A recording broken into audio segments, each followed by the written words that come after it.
interestingly, before we got started, I always like to try to get to know a little bit about the organization that I'll be speaking in front of, and especially the person introducing me, because that oftentimes sets up the expectations that your audience has for you. And so I was really fortunate that we could talk a little bit ahead of time. In contrast, I'll share a quick story with you. A couple years ago, a friend of mine, I was still living in Cleveland, Ohio at the time, and a friend of mine named Tony called me up and he said, "Hey, Paul," he said, "how would you like to come and speak in front of a very prestigious and influential group of people down here in Columbus?" And I said, "That sounds like a great idea, Tony." I said, "Tell me a little bit about the event first." And he said, he says, "Well, it's a bunch of leaders, typically CEOs and stuff." I said, "Well, first of all, Tony, when is the event?"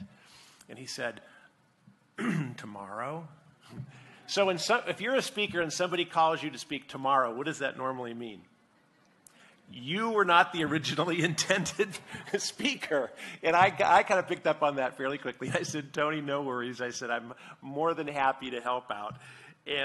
But unfortunately, I had to, because I grew up in Columbus, so I drove down there, and the gentleman who introduced me had not only not read my bio, he didn't even know what my name was. So he got up after lunch, he said, "Okay, everybody, it's time for our after-lunch presentation. I'm not sure who our speaker is or what he's going to be talking about, so in case he's good, let's get on with it. In case he's not, let's get it over with."